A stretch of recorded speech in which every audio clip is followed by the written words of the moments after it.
So mga ka-partners, for today's video, gagawa naman tayo ng cake ni Partners Mikey para sa kanyang birthday party mga partners. So every year na birthday niya, ako lang gumagawa ng cake niya mga partners. So syempre para mas makatipid. So yun mga partners, at saka mas gusto niya kasi yung gawa ko. Wala siyang magawa no choice siya, hindi gawa ko lang talaga. At maunat siya, ayan, gawa ko lang talaga. So syempre, mas gusto niya kasi yung puro chocolate talaga. So ngayon, magta-try ko siya ng whip. So yun naman yung ilalagay ko sa cake niya. Ita-try natin na gumamit ng whip mga ka-partners. Kaya tingnan natin kung magugustuhan niya yun mga partners. Gagamit pa rin tayo ng chocolate ganache tapos may whip mga partners. So mga partners, syempre samahan niyo ako mula umpisa hanggang dulo. Samahan niyo ako na gumawa yung mga pahagip na gawa.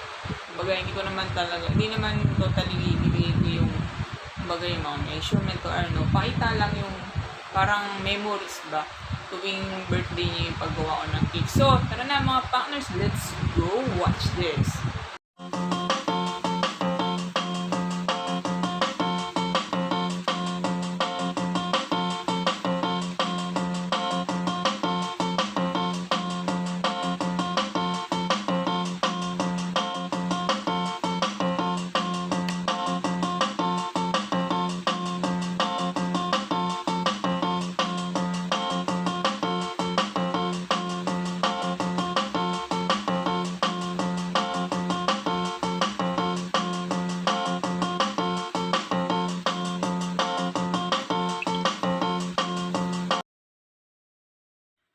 So, ayan na mga partners, gagawa tayo ng moist cake.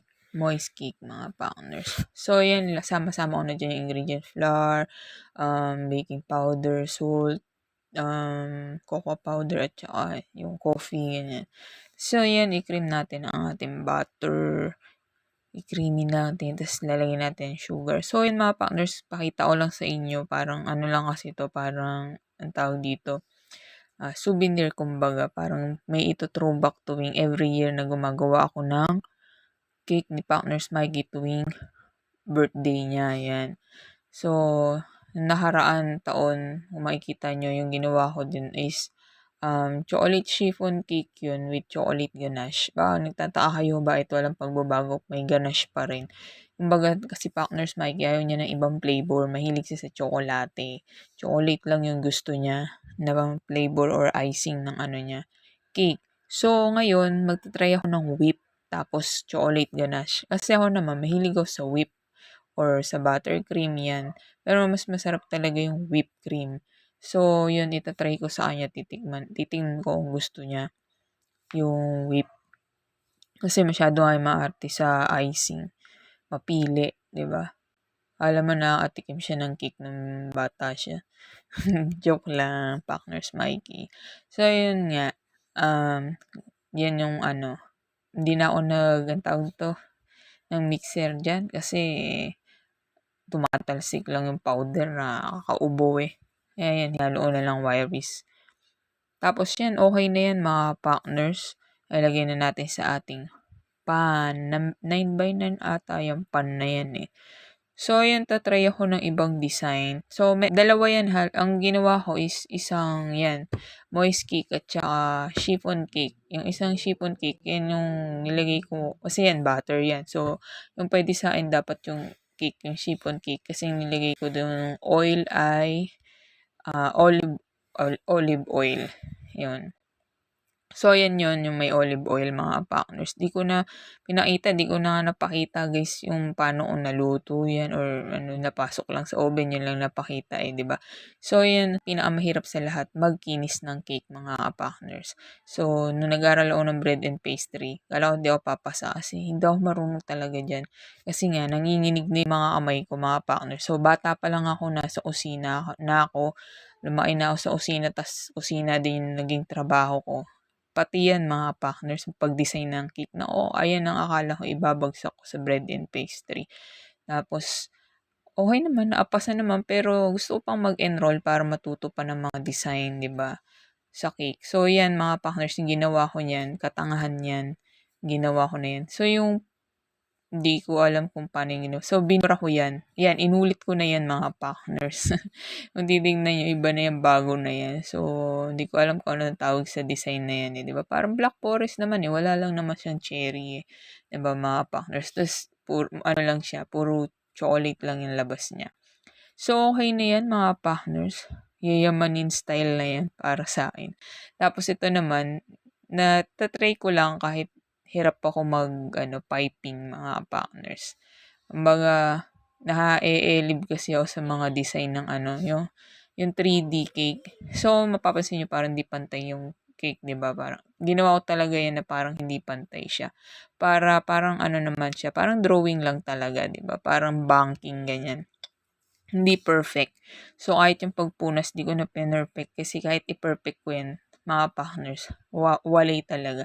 So, pasman na talaga yung kamay ko, mga partners. So, yung pinakita ko pa sa inyo no? Kung paano talaga, piping. So, yun, nahirapan din ako sa piping. Kasi nga, di ba, malamig kasi yung cream. Tapos, ang nangyayari, mga partners, malamig yung cream. Yung dulo ng, pipe, siya, naninigas o nababarahan.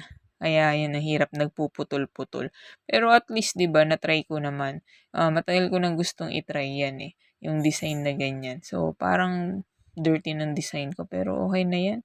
Practice lang naman mga partner. Siguro sa susunod, okay na yung magiging design ko dyan.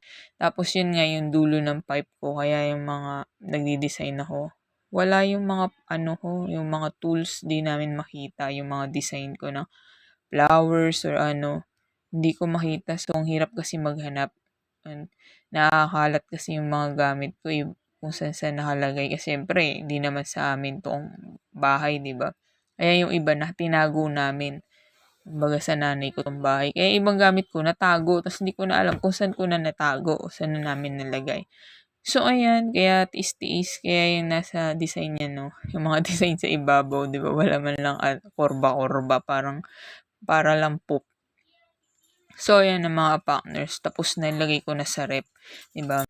So, ayan mga partners, yan. Kinukuhanan ko ng shit na yung birthday niya na partners Mikey, mga partners. Kaya, yan na. Kumbaga, kakainin na natin yan, matitikman na natin mga partners. So, pwede na yung design pero hindi talaga ako marunong magpakinis ng ng cake, ng icing. Di bale sa susunod yan, yung pag-aaralan natin kapag natutukan ko na mga partners at mag-aaral ulit ako, mag-e-enroll ulit ako niyan. Pati yung design natin, improve natin yan mga partners. Kasi syempre, di ba, every naman, nagle-level up yung bread and pastry or yung mga pastry design natin. Kaya kailan talaga yung pag-aaral natin dire-diretso, continuous, yung research, di ba? So, ayan mga partners, happy naman ako sa nagawa ko, di ba? Kahit paano, tikman na natin.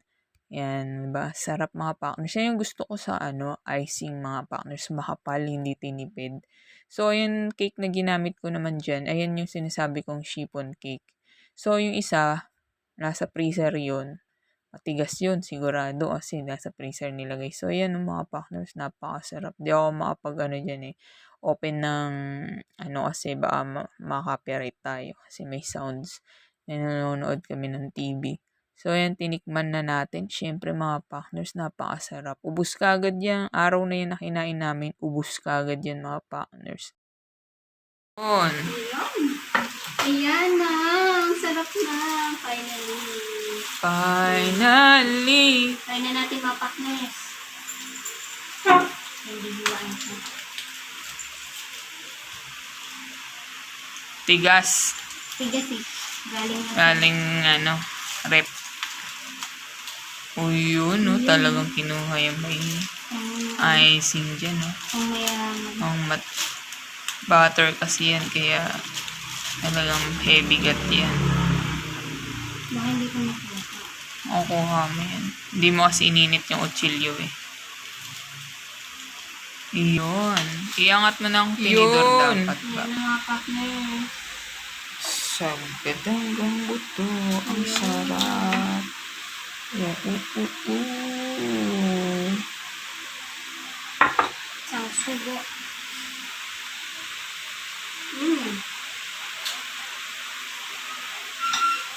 Sarap.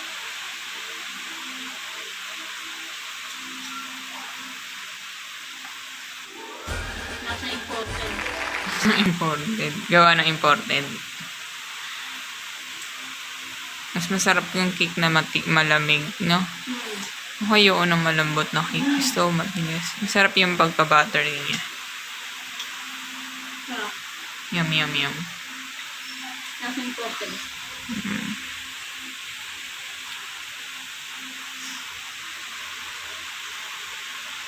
Gawa sa amin kapaknat ay ka.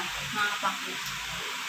Partners, tapos ang panibagong yugto ng ating vlog na ito, mga partners. So, kung nagustuhan nyo po ang aking paggawa ng birthday cake ng Partners Mighty, mga partners, thumbs up lang po kayo, mga partners. At siyempre po, huwag po skip ang ads. And thank you very much sa mga hindi po nag-skip, mga partners. At siyempre po, sa mga hindi pa po na-subscribe, subscribe na po kayo, mga partners. At sa mga nag-subscribe naman po, thank you very much. Thank you very much. Thank you mga partners. At hanggang sa susunod na mga video, mga partners. Bye-bye.